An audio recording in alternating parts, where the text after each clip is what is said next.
नमस्कार, स्वागत है आप सभी का हमारे YouTube चैनल योद्धा IAS पर। मेरा नाम है जितेंद्र और मैं लेकर आया हूं आपके लिए आज का द हिंदू अखबार का विश्लेषण। आज दिन है बुधवार और डेट है नवंबर 29, 2023। तो बिना ज़्यादा देरी करे शुरू करते हैं अपना आज का द हिंदू अखबार का विश्लेषण। न्यूज़पेपर एनालिसिस स्टार्ट करने से पहले मैं आपसे आग्रह करता हूं कि कृपया वीडियो को लाइक करें, चैनल को सब्सक्राइब करें, साथ ही साथ बेल आइकन को ज़रूर प्रेस करें। शुरू करते हैं पहली खबर के साथ फ्रंट पेज से। Madras high court stays ED summons to 5 collectors in Tamil Nadu. तो पहली खबर जो होने जा रही है वो तमिलनाडु से होने जा रही है।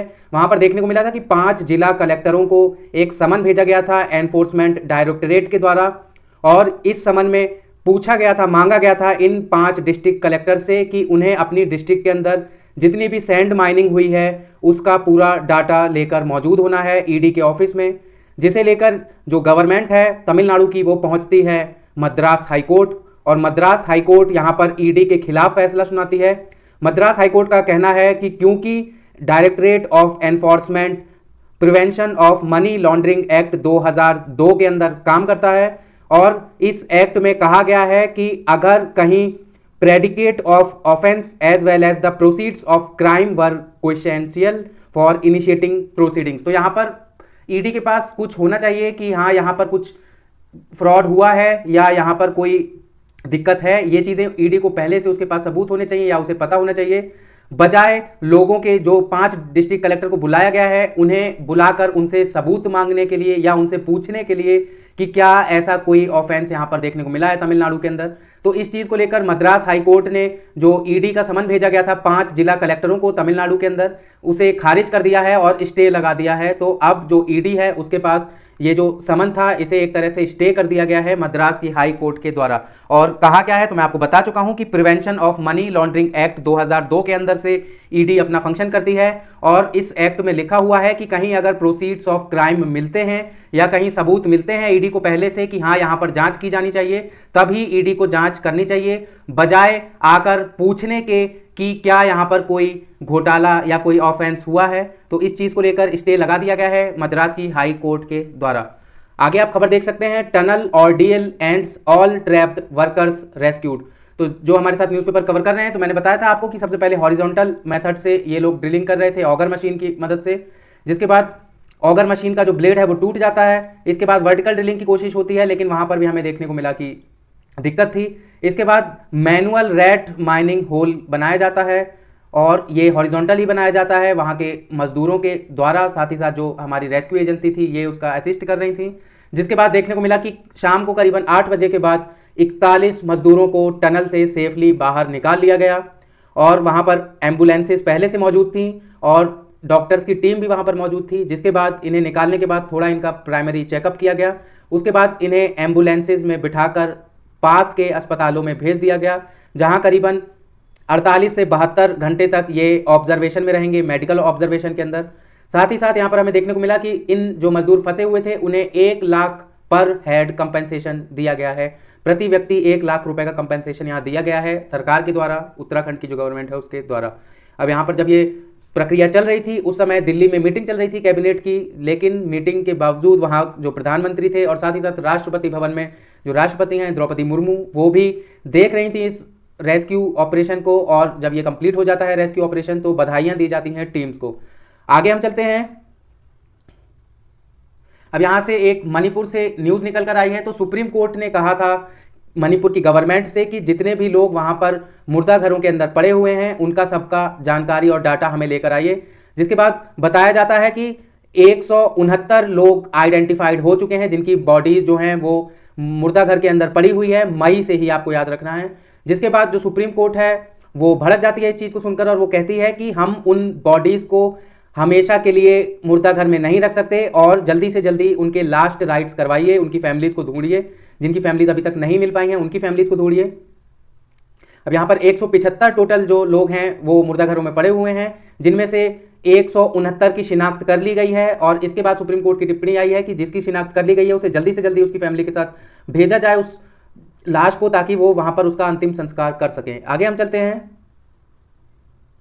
टाइम फॉर एक्शन और unpacking the Dubai climate meeting, ये दोनों कॉन्फ्रेंस ऑफ पार्टी 28 के अंदर से होने जा रही है। तो आपको पता होना चाहिए सबसे पहले कि दुबई के अंदर इस बार कॉन्फ्रेंस ऑफ पार्टी 28 होने जा रही है, क्या होता है ये सब, तो आपको समझना है यहाँ पर। तो वर्ल्ड लीडर्स सब मिलकर चर्चा करते हैं, किस मुद्दे के ऊपर चर्चा करते हैं, ये तो ये क्लाइमेट चेंज के ऊपर चर्चा करते हैं। अब आपको समझना है कि जब इंडस्ट्रियल युग शुरू हुआ था विश्व के अंदर, तो आज की जो डेवलप्ड कंट्रीज हैं इन्होंने बहुत ज़्यादा पॉल्यूशन वहाँ पर किया, और अब जो डेवलपिंग कंट्रीज हैं उनका मौका आया है पॉल्यूशन करने का, क्योंकि जब डेवलपमेंट इनिशिएटिव्स किए जाते हैं तो देखने को मिलता है कि पॉल्यूशन यहाँ पर हमें देखने को मिलेगा ही। जिसके बाद से क्या हुआ कि वर्ल्ड वाइड 1970s के टाइम से क्लाइमेट की चर्चा शुरू की गई, और उसके बाद 1992 के अंदर अर्थ समिट कराई जाती है जिसमें क्लाइमेट की और चर्चा की जाती है। उसके बाद से वहाँ एक बॉडी निकल कर आती है जिसे हम कहते हैं United nation framework convention on climate change. अभी अपनी कॉन्फ्रेंस ऑफ पार्टीज करवाता है, तो अब ये चलते चलते कॉन्फ्रेंस ऑफ पार्टीज 28 करवा रहा है। आपको याद रखना है कि यहाँ कॉन्फ्रेंस ऑफ पार्टीज 28 हो रही है। इससे पिछली जो सबसे मोस्ट इंपॉर्टेंट कॉन्फ्रेंस हुई है वो कॉन्फ्रेंस ऑफ पार्टीज 21 हुई है, जो कि पेरिस में हुई थी 2015 में। इस जो कॉन्फ्रेंस ऑफ पार्टीज 21 है इसे हम पेरिस क्लाइमेट डील भी कहते हैं। अब ये क्यों इतनी ज़्यादा इंपॉर्टेंट है, तो आपको समझना है। पहले क्या होता था पेरिस क्लाइमेट डील से पहले, कि ऊपर से जो कंट्रीज थी उन्हें आदेश आते थे ऊपर से कि उन्हें ये काम करना है क्लाइमेट चेंज के मुद्दे पर रिलेटेड। लेकिन कॉन्फ्रेंस ऑफ पार्टीज 21 के बाद जो पेरिस की माफ कीजिएगा डील साइन हुई है, यहां पर हमें देखने को मिला कि इसके बाद से जो नेशनली डिटरमाइंड कंट्रीब्यूशन की बात शुरू हो गई। नेशनली डिटरमाइंड कंट्रीब्यूशन, हर देश अपना एक प्लान बनाए और उस प्लान को वो आकर साझा करे कॉन्फ्रेंस ये UNFCCC के साथ, जिसके बाद उसे उस जो भी प्लान दिया गया है किसी देश के द्वारा, तो उसे उस प्लान को ही मद्देनजर रखते हुए अपना पूरा काम कंप्लीट करना है। तो इससे बहुत सारी चीज़ें आसान भी हो गई थी। जो नेशनली डिटरमाइंड कंट्रीब्यूशन है, इसके बाद से देखने को मिला कि हर देश अपना एक अलग विकल्प, अपना अलग तरीका खोज कर लाया है। अब यहाँ पर यह बात तो हो गई नेशनली डिटरमाइंड कंट्रीब्यूशन की। अब आपको समझना है कि अभी भी जो है ये चीज़ें हम क्यों कर रहे हैं, तो आपको सबसे पहले ये समझना है क्यों कर रहे हैं। क्योंकि पृथ्वी जो है इसका एक तापमान है जिसे हम न्यूट्रल टेम्परेचर कहते हैं, और अब जब ग्लोबल वार्मिंग का समय चल रहा है तो हमें देखने को मिला है कि पृथ्वी का तापमान बहुत ज़्यादा तेज़ी से बढ़ने लगा है, जिसके कारण जलवायु परिवर्तन हमें देखने को मिल रहा है। साथ ही साथ वर्षा भी अनइवन है, ड्राउट्स देखने को मिलते हैं नॉर्थ अफ्रीका में, यूरोप में, कनाडा में, हवाई में, इंडिया में, पाकिस्तान में, लीबिया में, हॉर्न ऑफ अफ्रीका में। तो ऐसे बहुत सारे ऐसे देश हैं जहां पर हमें क्लाइमेट चेंज का असर ऑलरेडी देखने को मिला है। तो जो साइंटिस्ट हैं इनका कहना है कि हमें प्री इंडस्ट्रियल लेवल, तो आप मान सकते हैं 1700 से पहले जो तापमान था उसका 1.5 डिग्री सेल्सियस तापमान मेंटेन रखना है पृथ्वी का, और मैक्सिमम ये 2 डिग्री सेल्सियस हो सकता है। अगर आपको समझना है कि अगर चीजें नॉर्मली हमें चलानी है तो 1.5 डिग्री सेल्सियस ही तापमान रखना चाहिए, लेकिन अगर तापमान 2.0 डिग्री सेल्सियस से ऊपर पहुंचता है तो हमें क्लाइमेट कैटास्ट्रॉफ देखने को मिलेगा पूरी दुनिया के अंदर। और अनुमान है साइंटिस्ट का कि 2.5 से 3 डिग्री सेल्सियस तक तापमान पहुंच जाएगा अगर इसी स्पीड से चीजें चलती रहीं जैसे आज चल रही हैं।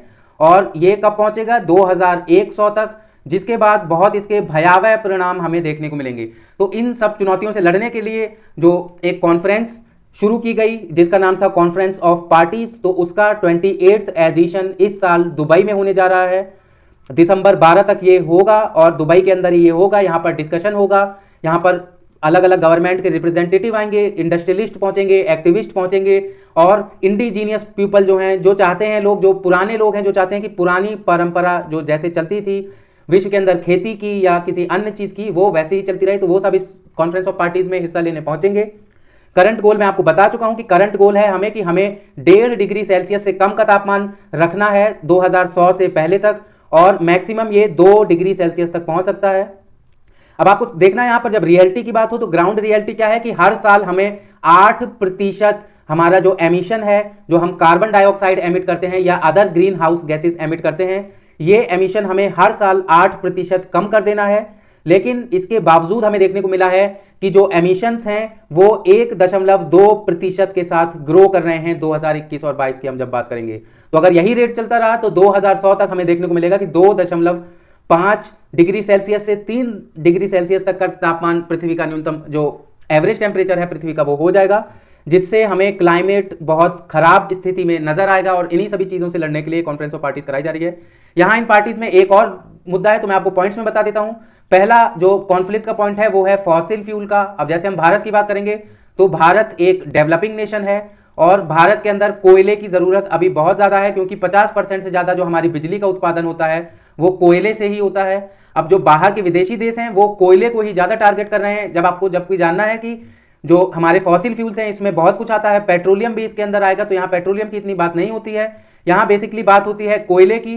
तो भारत का क्या पॉइंट है, भारत कहता है कि केवल कोयले की बात नहीं होनी चाहिए, सारे फॉसिल फ्यूल्स की बात होनी चाहिए। यहाँ पर दूसरा पॉइंट ऑफ कॉन्फ्लिक्ट क्या है कि जो डेवलपिंग कंट्रीज हैं वो मांग कर रहे हैं कि क्योंकि जो डेवलप्ड कंट्रीज हैं वो ऑलरेडी अपने कोटे का पॉल्यूशन कर चुके हैं, जिसका दुष्प्रभाव डेवलपिंग कंट्रीज को आज देखने को मिल रहा है, तो ये दायित्व बनता है डेवलप्ड कंट्रीज का कि वो डेवलपिंग कंट्रीज को पैसे से या टेक्नोलॉजी देकर उनकी मदद करें। अब ये चीज़ें, ये जो चर्चा है ये बहुत पहले से चल रही है, करीबन 2010 से, और अभी तक इस पर कोई ठोस चीज़ हमें देखने को नहीं मिली है। हो सकता है कि ये जो कॉन्फ्रेंस ऑफ पार्टी का 28वां एडिशन है यहाँ पर हमें देखने को मिले कि लॉस एंड डैमेज फंड की यहाँ शुरुआत कर दी जाए, लेकिन अभी तक इसका कुछ वो नहीं है, बेस नहीं है। अभी तक ये नहीं पता है कि ये जो फंड होगा इसमें कौन कैसे ये रूल करेगा, कौन सी इसे गाइडिंग अथॉरिटी होगी, तो ये सब चीज़ें अभी बनी हुई हैं। और अब ये जो कॉन्फ्रेंस ऑफ पार्टी 28 होगी दुबई के अंदर, यहाँ पर इन्हीं सब मुद्दों के ऊपर चर्चा होगी, जिसके बाद आगे की रणनीति हमें देखने को मिलेगी कि विश्व के अंदर क्लाइमेट चेंज या ग्रीन हाउस गैसेज से लड़ने के लिए, एमिशन से लड़ने के लिए क्या रणनीति बनाई गई है।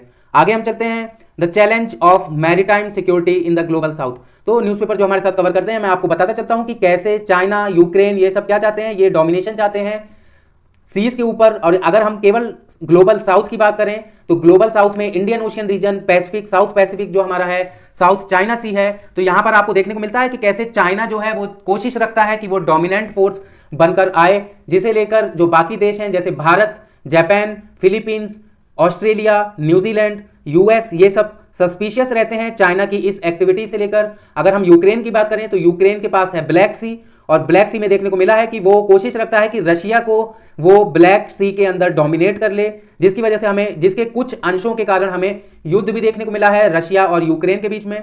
अब जब ग्लोबल साउथ की यहां पर बात हो रही है तो हम बेसिकली बात करेंगे केवल साउथ की। तो यहां पर चाइना जो है वो कोशिश करता है भारत को कैसे भी घेरने की, क्योंकि भारत को, आपको जानना है कि साउथ एशिया के अंदर भारत लाई करता है। अब यहां पर आपको देखना है कि मालदीव्स जो कंट्री है जो कि भारत के साउथ वेस्ट में है, तो यहां पर भी चाइना अपना प्रेजेंस बनाने शुरू कर चुका है। उसके बाद अगर हम श्रीलंका की बात करें तो श्रीलंका में भी चाइना अपना नेवल बेस बना रहा है। तो आपको एक चीज समझनी है कि क्या होगा कि अगर चाइना ऐसी जगह पर ऐसे अपने नेवल बेसिस बना लेगा, तो ये बाकी कंट्रीज के लिए मैरीटाइम सिक्योरिटी का मसला बहुत ज्यादा यहां पर निकल कर आएगा। इसी सब चीजों के लेकर भारत, यूएस, जापान और ऑस्ट्रेलिया द्वारा मिलकर क्वाड ग्रुप की स्थापना भी की गई। ये बेसिकली इंडो पैसिफिक रीजन की बात करता है।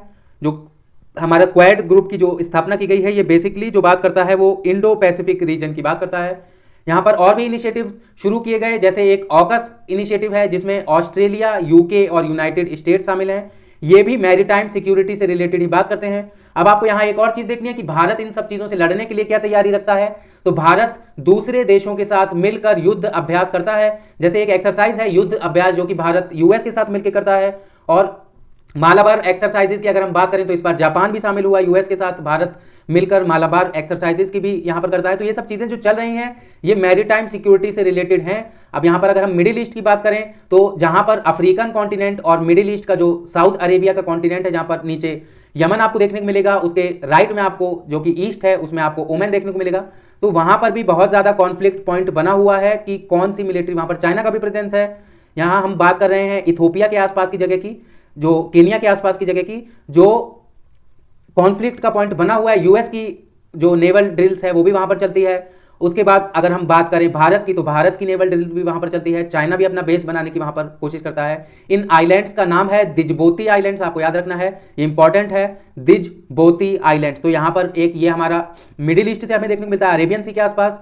और इंडियन ओशन में मैंने आपको कॉन्फ्लिक्ट का पॉइंट बता ही दिया है कि भारत से चाइना चाहता है कि मालदीव्स और श्रीलंका चाइना के सपोर्ट में रहें और वो भारत को बाईपास करके अपनी नेवल ट्रेड्स कर सके, जिसे हम, जो भारत के लिए मैरीटाइम सिक्योरिटी के मुद्दे से बहुत इंपॉर्टेंट है।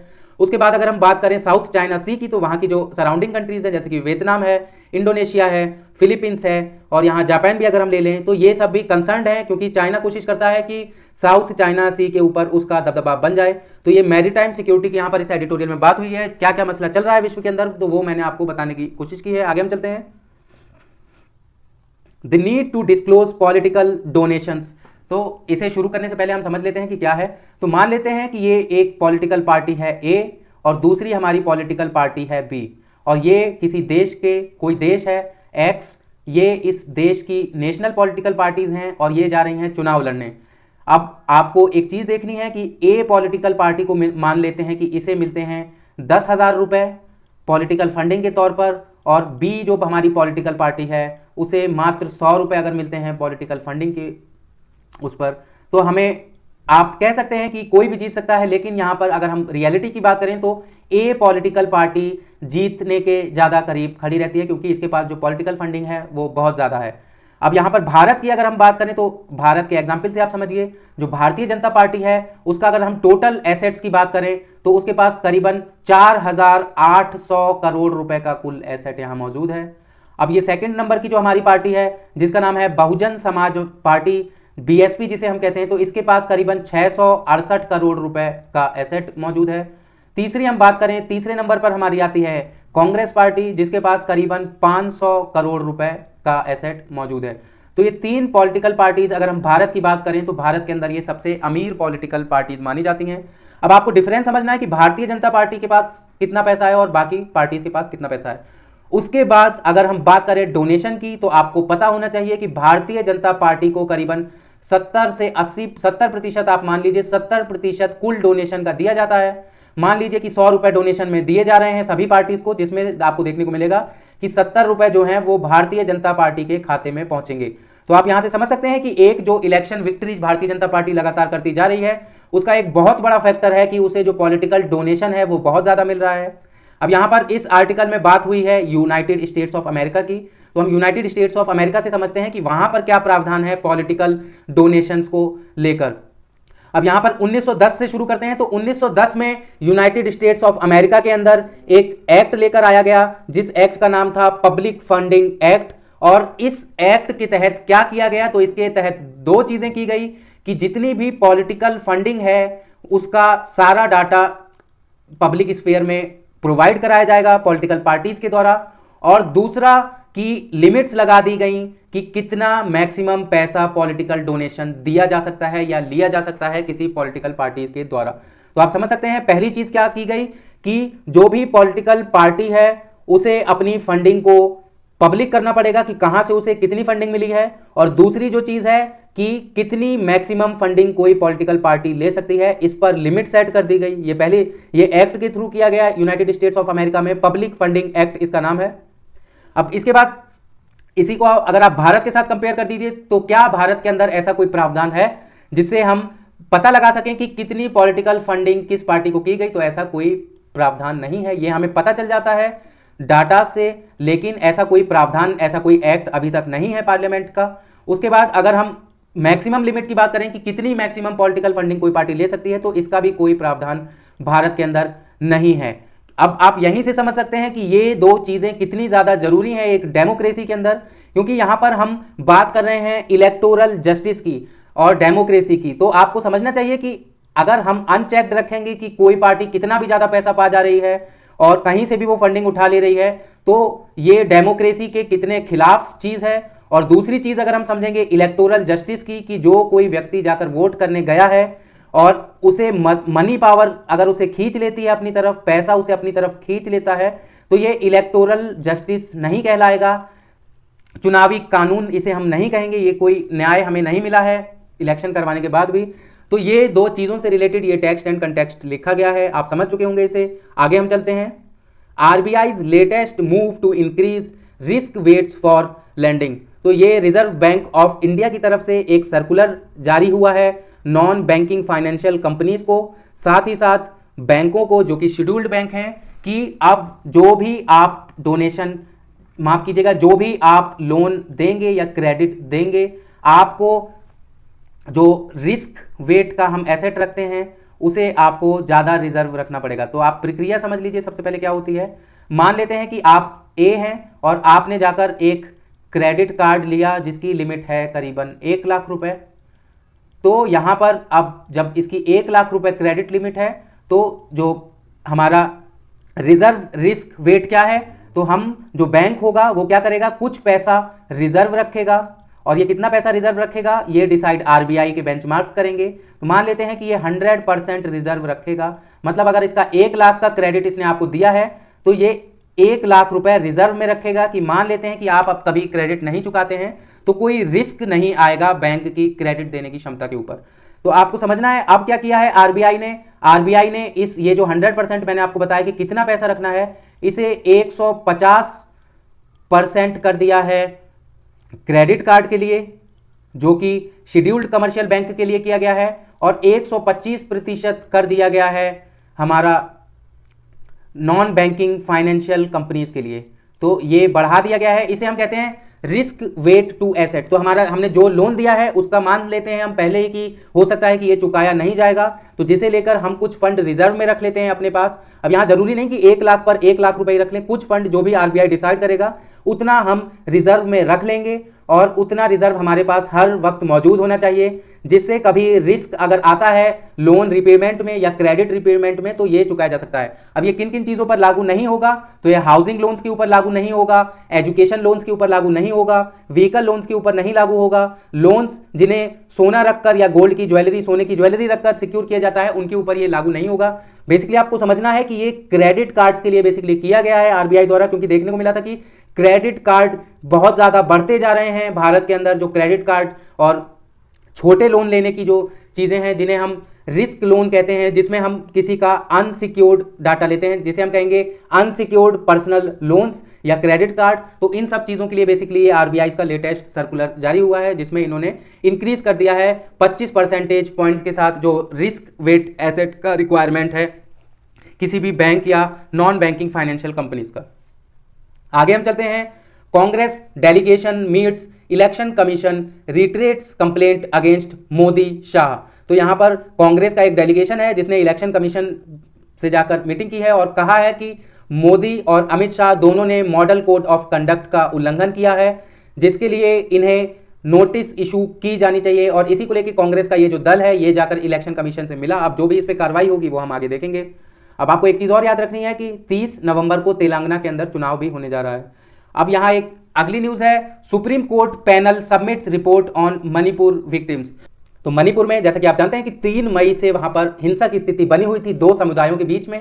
पहले समुदाय का नाम था मीती और दूसरे समुदाय का नाम था कुकीजोग। तो यहां पर 3 मई से 7 अक्टूबर के बीच में जितनी भी हिंसा हुई है, आपको याद रखना है 3 मई से 7 अक्टूबर के बीच में जितनी भी हिंसा हुई है, इन सबको जांच करने के लिए सुप्रीम कोर्ट द्वारा एक पैनल गठित किया जाता है और यह पैनल पहुंचता है मणिपुर और मणिपुर की गवर्नमेंट से जाकर यह डाटा कलेक्ट करता है। अब यहां पर इस डाटा में क्या देखने को मिला, तो आप समझ लें यहां पर कि 3 मई से 7 अक्टूबर के बीच में करीबन 166 सिविलियंस की मौत हुई है वहां पर, जिसमें से 98 जो हैं वो कुकीजो समुदाय के लोग थे और 67 लोग जो थे वो मीती समुदाय से यहां पर थे, जिसमें 19 महिलाएं शामिल थीं और यहां छोटे बच्चे जो 7 साल से छोटे बच्चे भी, 7 साल का बच्चा भी यहां पर देखने को मिला है, जिनकी संख्या 5 थी। अब यहां बात की गई कि क्या कंपेंसेशन किया गया है गवर्नमेंट के द्वारा, तो आपको जानना है कि गवर्नमेंट 5 से 10 लाख रुपए के बीच में कंपेंसेशन देने के लिए तैयार है, ये जो 166 लोग हैं इनके बीच में। अब यहां देखने को मिला है कि जो कुकीजो हैं उनके करीबन 30% विक्टिम्स को ही अभी तक दिया जा सका है पैसा जो कंपेंसेशन है, और अगर हम मीती की बात करें तो मीती को 65% मीती समुदाय के अंदर पैसा दे दिया गया है कंपेंसेशन का।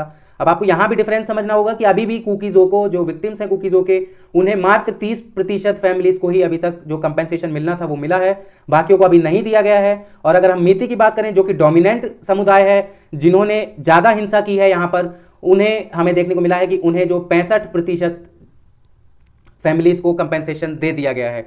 आगे हम चलते हैं, ये एक डाटा से निकल कर आ रहा है। तो Muslim students strength in higher education fell by 1.79 lakh in 2020-21। तो यहां ये डाटा निकल कर आया है 2020 से 2021 का ये डाटा है। इसमें डाटा में क्या देखने को मिला है कि जो भारत का हमारा अल्पसंख्यक वर्ग है, मुस्लिम समुदाय है, उसकी यहां पर डाटा में बात हुई है। यहां पर आप समझ सकते हैं ये परसेंटेज है कितने मुस्लिम बच्चे एनरोल हुए हायर एजुकेशन के लिए, और यहां पर साल मेंशन है कि कौन कौन से साल की यहां बात हुई है।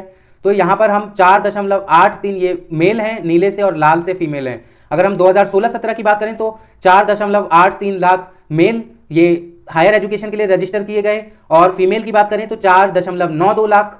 इसके बाद माफ कीजिएगा 4.92%। इसके बाद अगर हम 2017-18 की बात करें तो यहां पर आप देख सकते हैं 4.89, ये बढ़ गया है और यहां भी बढ़ गया है 2017-18 में।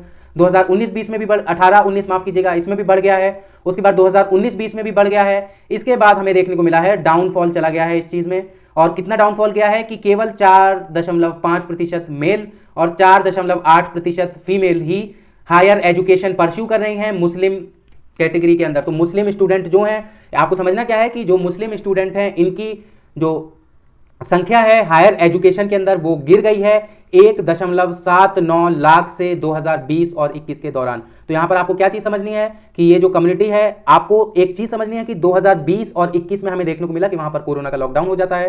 कोरोना के लॉकडाउन में जो भी आर्थिक स्थिति थी, आपको जानना है कि जो हमारा भारत का मुस्लिम समुदाय है इनकी आर्थिक स्थिति बहुत ज्यादा अच्छी नहीं होती है, और 2020-21 में हमें जब देखने को मिला है कि कोरोना का लॉकडाउन लग गया है, सारे काम धंधे बंद हो जाते हैं, और ज्यादातर मुस्लिम फैमिलीज जो हैं वो रोज का खाना, रोज का कमाने वाली काम पर, इकोनॉमिक टर्म पर चलती हैं। तो यहां पर आप समझ सकते हैं कि जो इकोनॉमिक कंडीशन है वो डिटोरेट कर गई है, जिसकी वजह से हमें देखने को मिला है कि इतना ज्यादा ड्रॉप आउट रेट यहां पर हमें देखने को मिला है। अगर हम असम की बात करें तो असम में ड्रॉप आउट का रेट है 29.52%। मतलब ये बच्चे पहले पढ़ रहे थे लेकिन अब ये पढ़ना बंद कर चुके हैं किसी भी सिचुएशन, किसी भी कंडीशन की वजह से, और यहां माना जाता है कि इकोनॉमिक कंडीशन सबसे बड़ा रोल प्ले करती है। दूसरा, वेस्ट बंगाल की बात करें तो यहां जो ड्रॉप आउट रेट है वो 23.22% हो गया है। इसके बाद जम्मू कश्मीर की बात करें तो यहाँ 5.1%, और केरला की भी बात करें जो कि एक हायर एजुकेशन स्टेट माना जाता है, यहाँ पर भी 11.91% ड्रॉप आउट रेट यहाँ पर हो गया है। तो ये जो डाटा है इससे आपको समझना है कि जो भारत की मुस्लिम कम्युनिटी है इसे हमें इकोनॉमिक टर्म्स से और थोड़ा मजबूत बनाना पड़ेगा, जिसके जो शिक्षित भारत का एक सपना है वो पूरा किया जा सके। ये बहुत पुराना सपना है भारत का कि भारत का हर नागरिक पढ़ा लिखा हो और एक न्यूनतम उसने हायर एजुकेशन की डिग्री या ग्रेजुएट की डिग्री कलेक्ट कर रखी हो। आगे हम चलते हैं। आज के न्यूज़पेपर से बस इतना ही था। कैसा लगा आपको हमारा आज का द हिंदू अखबार का विश्लेषण, हमें कमेंट सेक्शन में बताइए। वीडियो को अगर अभी तक लाइक नहीं किया है तो वीडियो को जरूर लाइक करिए, चैनल को सब्सक्राइब करिए, साथ ही साथ बेल आइकन को प्रेस करना ना भूलें। आपका दिन शुभ हो। धन्यवाद।